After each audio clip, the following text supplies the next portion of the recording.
Le protocole de Toronto. 666. Fiction ou réalité, qui peut dire?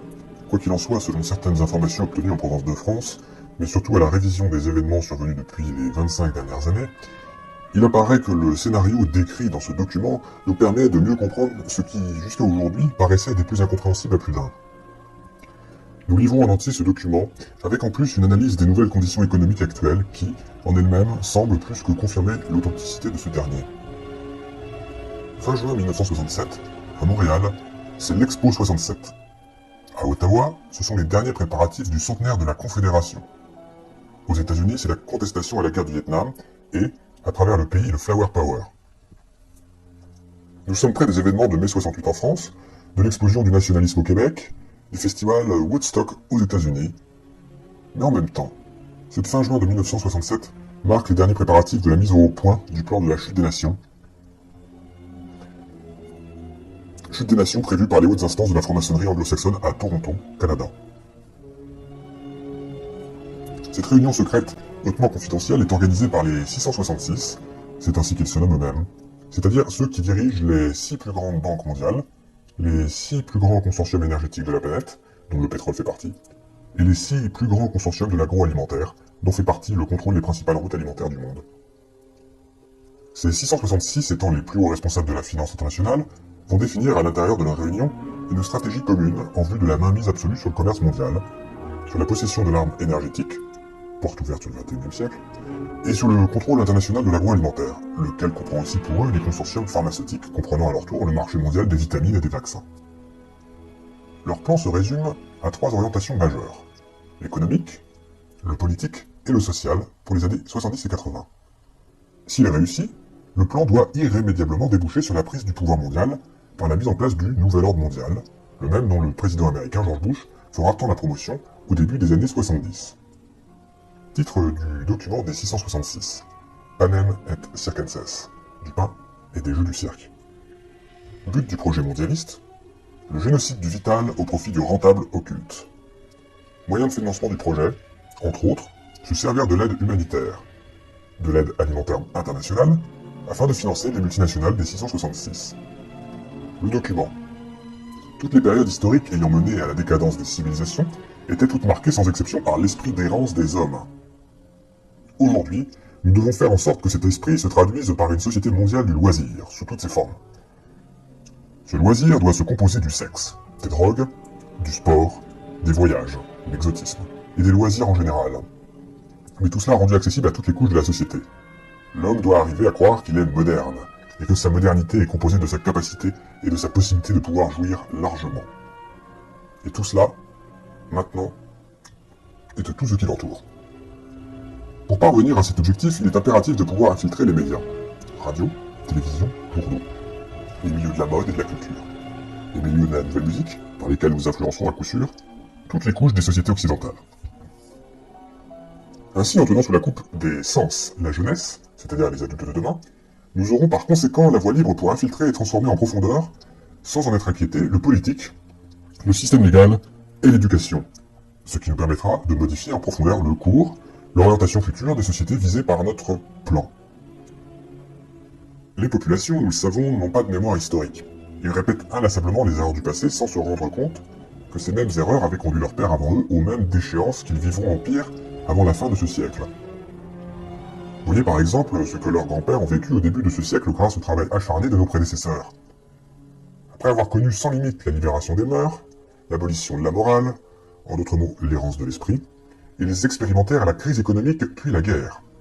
Aujourd'hui, leurs petits-enfants et leurs enfants se dirigent droit vers un aboutissement semblable, pire encore, car cette fois-ci, il nous permettra enfin de mettre sur pied notre nouvel ordre mondial, sans qu'aucun d'entre eux ne soit à même de s'en rendre compte, trop préoccupés qu'ils seront tous à satisfaire exagérément leurs besoins sensuels les plus primaires. Une norme générale, plus qu'importante, et qui a déjà fait ses preuves au début de ce présent siècle dans la construction et la mise en place du système communiste, par exemple, par les regrettés hauts officiers de nos loges, est la rentabilité de l'exception. En principe, nous le savons, l'exception prouve la règle générale qui lui est contraire. Mais dans notre vocabulaire, l'exception, c'est ce qui doit être imposé à tous. Nous devons faire en sorte de faire des exceptions dans différentes sphères de la société, comme devant être de nouvelles règles, règle générale applicable à tous, un objectif premier de toutes les futures contestations sociales menées par la jeunesse des nations. Ainsi, l'exception deviendra le détonateur par lequel toute la société historique s'effondrera sur elle-même dans un essoufflement et une confusion sans précédent. Les fondements de la société occidentale, dans leur essence, proviennent en droite ligne de l'héritage chrétien. C'est précisément ce même héritage qui fit de la famille le nœud, la pierre angulaire de tout l'édifice social actuel. Nos prédécesseurs qui avaient financé les écrivains révolutionnaires de la fin du XIXe siècle et du début du XXe siècle avaient compris l'importance de fractionner, puis de faire éclater ce noyau vital s'ils voulaient, en Russie, parvenir à mettre en place le nouveau système communiste d'alors. Et c'est précisément ce qu'ils firent en faisant minutieusement produire par les philosophes et les écrivains non conformistes de l'époque un manifeste à la gloire de l'État-Dieu, celui-ci ayant la primauté absolue sur l'individu et sur la famille. Pour aboutir avec certitude à la construction d'un gouvernement mondial, un nouvel ordre mondial communautaire, où tous les individus sans exception seront soumis à l'état mondial de l'ordre nouveau. Nous devons en premier lieu faire disparaître la famille, ce qui entraînera du même coup la disparition des enseignements religieux ancestraux, et en deuxième lieu, niveler tous les individus en faisant disparaître les classes sociales, en particulier les classes moyennes. Mais nous devons procéder de manière à ce que tous ces changements apparaissent comme étant issus de la volonté populaire, qu'ils aient l'apparence de la démocratie. En se servant de cas isolés, mais en les amplifiant à l'extrême, avec l'aide de contestations étudiantes noyautées par nous, de journalistes favorables à notre cause et de politiciens achetés, nous parviendrons à faire mettre en place de nouveaux organismes ayant toutes les apparences de la modernité, tel un bureau de la protection de l'enfance protégé par une charte des droits et libertés. Pour la réussite de notre plan mondial, le plan rouge, il nous faut faire implanter dans toutes les sociétés occidentales des années 70 des bureaux pour la protection de l'enfance, dont les fonctionnaires, de jeunes intellectuels sans expérience, fraîchement sortis d'université où sont mis en évidence nos principes mondialistes, feront respecter à la lettre sans discernement la charte des droits de l'enfant. Qui osera s'opposer à cela sans en même temps être identifié aux barbaries du Moyen-Âge? Cette charte, laborieusement mise au point dans nos loges, nous permettra enfin de réduire à néant toute autorité parentale en faisant éclater la famille en individus farouchement opposés les uns aux autres pour la protection de leurs intérêts personnels. Elle encouragera les enfants à dénoncer des parents trop autoritaires, parce que trop traditionnels, trop religieux. Elle contribuera ainsi à soumettre les parents à une psychose collective de la peur, ce qui provoquera inéluctablement, d'une manière générale dans la société, un relâchement de l'autorité parentale. Ainsi nous aurons réussi, dans un premier temps, à produire une société semblable à celle de la Russie des années 50, où les enfants dénonçaient à l'État leurs parents, et cela sans que personne ne s'en aperçoive. En transférant ainsi à l'État le rôle parental, il nous sera plus facile par la suite de nous accaparer une par une de toutes les responsabilités qui avaient été jusqu'à date du ressort exclusif des parents. C'est ainsi que nous pourrons faire considérer par tous comme étant un abus contre l'enfant l'enseignement religieux traditionnel d'origine judéo-chrétienne. Dans un même temps, mais à un autre niveau, nous ferons inscrire dans les plus hautes lois des nations que toutes les religions, les cultes et les pratiques religieuses, de tout genre, y compris la sorcellerie et la magie, doivent toutes être respectées au même titre les unes que les autres. Ce sera par la suite d'une aisance déconcertante que de transférer ce rôle de l'État par rapport à l'enfant aux plus hautes instances internationales telles les Nations Unies. Comprenons bien ceci, notre but n'est pas de protéger les enfants ou qui que ce soit d'autre, mais bien de provoquer l'éclatement puis la chute des nations qui sont un obstacle majeur à la mise en place de notre nouvel ordre mondial. C'est la raison pour laquelle les bureaux de protection de l'enfance doivent être investis d'une autorité légale absolue. Ils doivent être en mesure, comme bon leur semblera, mais toujours sous le prétexte de la protection de l'enfant, de pouvoir retirer ces derniers de leurs milieux familiaux originels et les placer dans des milieux familiaux étrangers ou des centres gouvernementaux déjà acquis à nos principes mondialistes et à religieux. Par conséquent, sera ainsi achevée la brisure définitive de la cellule familiale occidentale. Car, sans la protection et la surveillance de leurs parents originaux, ces enfants pourront être ainsi définitivement handicapés dans leur développement psychologique et moral, et représentés par voie de conséquence naturelle des proies facilement adaptables à nos visées mondialistes. Pour la réussite assurée d'une telle entreprise, il est primordial que les fonctionnaires, travaillant dans ces bureaux au service de l'État, soient jeunes, sans expérience passée, imbus de théories que nous savons vides et sans efficacité, et surtout soient obsédés par l'esprit missionnaire de grands protecteurs de l'enfance menacée. Car pour eux, tous les parents doivent représenter des criminels en puissance, des dangers potentiels au bien-être de l'enfant ici considéré comme étant un dieu. Un bureau de la protection de l'enfance et une charte des droits de l'enfant n'ont aucune raison d'être sans enfants menacés. De plus, les exceptions et les exemples historiques, utilisés pour leur mise en place, finiraient tôt ou tard, par disparaître, s'ils n'étaient pas constamment alimentés par de nouveaux cas se produisant sur une base continue. En ce sens, nous devons infiltrer le système d'éducation des nations pour y faire disparaître, sous le couvercle de la modernité et de l'évolution, l'enseignement de la religion, de l'histoire, de la bienséance, tout en diluant en même temps, sous une avalanche d'expérimentations nouvelles dans le milieu de l'éducation, celui de la langue et des mathématiques. De cette manière, en enlevant aux jeunes générations toute base et toute frontière morale, toute connaissance du passé, donc toute fierté nationale, donc tout respect d'autrui, tout pouvoir par la connaissance du langage et des sciences, donc sur la réalité, nous contribuerons à fabriquer une jeunesse largement disposée à toutes les formes de délinquance. Dans ce nouvel univers morcelé par la peur, les parents et leur abandon de toute responsabilité face à leur enfant, nous aurons la voie libre pour former à notre manière et selon nos objectifs premiers, une jeunesse où l'arrogance, le mépris, l'humiliation d'autrui seront considérés comme étant les nouvelles bases de l'affirmation de soi et de la liberté. Mais nous savons, à même l'expérience du passé, qu'une jeunesse semblable est d'ores et déjà condamnée à son autodestruction, car celle-ci est foncièrement individualiste, donc anarchiste par définition. En ce sens, elle ne peut aucunement représenter une base solide pour la continuité de quelque société que ce soit, et encore moins une valeur sûre pour la prise en charge de ces vieillards. Dans la même foulée, il est aussi impératif de faire créer une charte des droits et libertés individuelles et des bureaux de protection du citoyen, en faisant miroiter aux masses que ces innovations font partie intégrante de la modernité, des sociétés nouvelles du XXe siècle. De la même manière, et en même temps, mais à un autre niveau, faire voter de nouvelles lois pour le respect et la liberté individuelle, comme dans le cas de la famille, mais sur le plan de la société. Ces lois entreront en conflit avec les droits de la collectivité, donnant ainsi les sociétés visées droit à leur autodestruction. Car ici l'inversion est totale. Ce n'est plus la société, le droit de la majorité, qui doit être protégé contre les individus pouvant la menacer, mais bien plutôt le droit de l'individu qui se doit d'être protégé contre les menaces possibles de la majorité. Voilà le but que nous nous sommes fixés. Pour achever l'éclatement de la famille, du système d'éducation, donc de la société en général, il est primordial d'encourager la liberté sexuelle à tous les échelons de la société occidentale. Il faut réduire l'individu, donc les masses, à l'obsession de satisfaire leurs instincts primaires, par tous les moyens possibles. Nous savons que cette étape représente le point culminant, par lequel toute société finira par s'effondrer sur elle-même. N'en a-t-il pas été ainsi de l'Empire romain à son apogée, et de toute civilisation semblable à travers l'histoire? Par des hommes de science, et des laboratoires financés par nos loges, nous avons réussi à faire mettre au point un procédé chimique qui révolutionnera toutes les sociétés occidentales et reléguera aux oubliettes pour toujours les principes moraux et religieux judéo-chrétiens. Ce procédé, sous forme de pilule, ouvrira la voie toute grande à la liberté sexuelle. Liberté sexuelle sans conséquence et poussera les femmes des nations à vouloir briser avec ce qui sera alors perçu comme étant le mot du passé. L'esclavage des femmes soumises à l'homme et à la famille traditionnelle. Jadis, centre et pivot de la cellule familiale, la femme moderne, maintenant en tant qu'individu indépendant, voudra briser avec son rôle traditionnel, se détacher de la famille et mener sa vie selon ses propres aspirations personnelles. Rien de plus naturel, nous le savons, mais là où nous interviendrons fortement, ce sera d'infiltrer tous les nouveaux mouvements de contestation féminins, en poussant leur logique jusqu'à ses extrêmes limites de conséquences.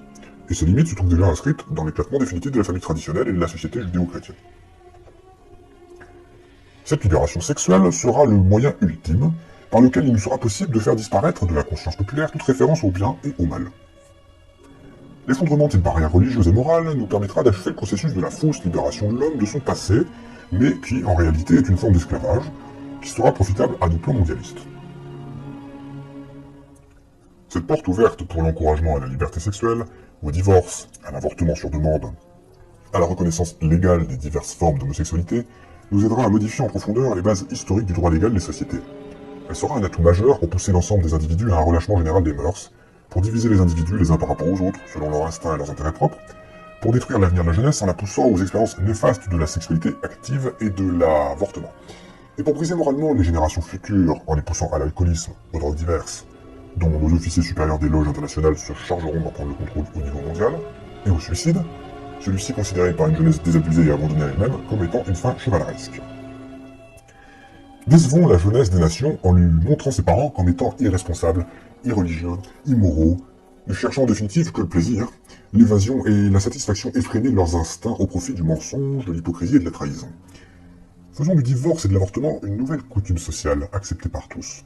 Poussons-la ainsi à la criminalité sous toutes ses formes, et à se réfugier en groupes distincts hors d'atteinte du milieu familial qu'elle percevra inévitablement comme étant une menace pour sa propre survie.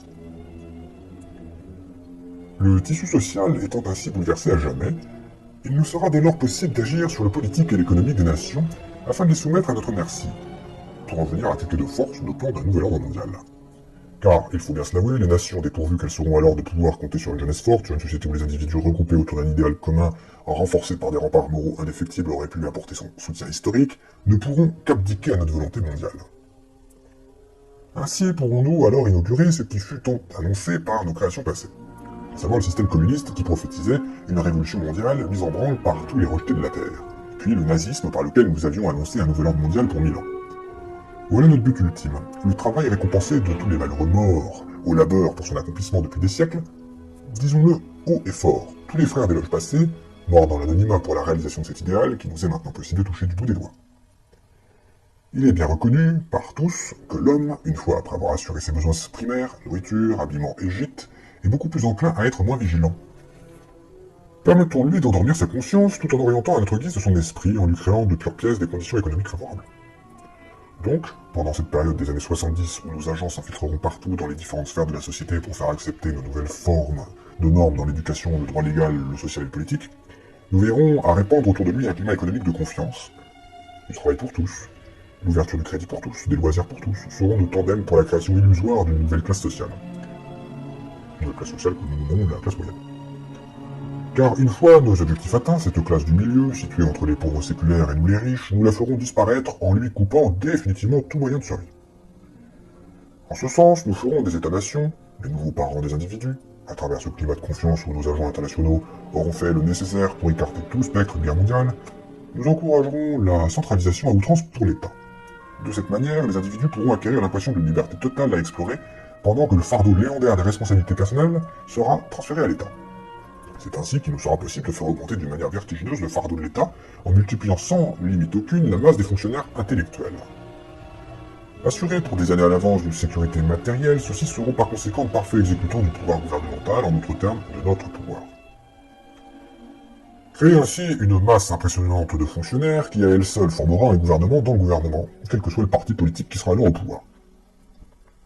Cette machine anonyme pourra nous servir un jour de levier lorsque le moment sera venu pour accélérer l'effondrement économique des États-nations, car ceux-ci ne pourront pas indéfiniment supporter une telle masse salariale sans devoir s'endetter au-delà de leurs moyens.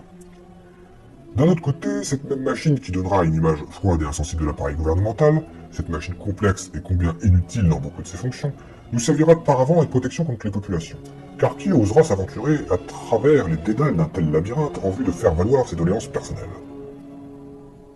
Toujours pendant cette période d'étourdissement général, nous en profiterons aussi pour acheter ou éliminer selon les nécessités du moment tous les dirigeants d'entreprise, les responsables des grands organismes d'État, les centres de recherche scientifique dont l'action et l'efficacité risqueraient de donner trop de pouvoir aux États-nations.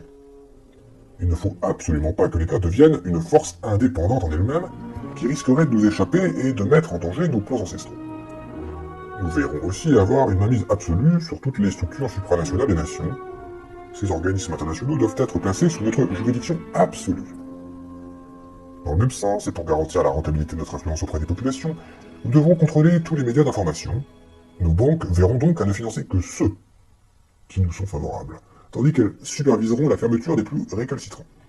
Cela devrait en principe passer presque inaperçu dans la population. Elles seront tellement absorbées par leurs besoins de faire plus d'argent et de se divertir. Nous devrons nous occuper à finaliser dès maintenant la phase de dérégionalisation des régions rurales amorcée au début de la crise économique de 29. Surpeupler les villes était notre tandem de la révolution industrielle. Les propriétaires ruraux, par leur indépendance économique, leur capacité à produire à la base de l'alimentation des États, sont une menace pour nous. Et une menace pour le plan futur. Entassés dans les villes, ils seront plus dépendants de nos industries pour survivre. Nous ne pouvons nous permettre l'existence de groupes indépendants de notre pouvoir. Donc, éliminons les propriétaires terriens, en faisant d'eux des esclaves obéissants des industries étant sous notre contrôle. Quant aux autres, permettons-leur de s'organiser en coopératives agricoles que nos agents infiltreront pour mieux les orienter selon nos priorités futures. À travers l'État, attachons-nous à bien mettre en évidence le respect obligatoire de la diversité des cultures, des peuples, des religions et des ethnies, qui sont autant de moyens, pour nous, pour faire passer la liberté individuelle avant la notion d'unité nationale, ce qui nous permettra de mieux diviser les populations des États-nations et ainsi les affaiblir dans leur autorité et dans leur capacité de manœuvrer. Poussés à ces extrêmes limites, mais sur le plan international, concept dans le futur poussera les ethnies des différentes nations à se regrouper pour revendiquer individuellement chacune leur propre part du pouvoir, ce qui achèvera de ruiner les nations et de les faire éclater dans des guerres interminables. Lorsque les États-nations seront ainsi affaiblis par autant de luttes intestines, toutes fondées sur la reconnaissance des droits des minorités à leur indépendance, que les nationalistes divisés en différentes factions culturelles et religieuses s'opposeront aveuglément dans des luttes sans issue, que la jeunesse aura totalement perdu contact avec ses racines, alors nous pourrons nous servir des Nations Unies pour commencer à imposer notre nouvel ordre mondial. D'ailleurs, à ce stade-là, les idéaux humanitaires, sociaux et historiques des États-nations auront depuis longtemps éclaté sous la pression des divisions intérieures.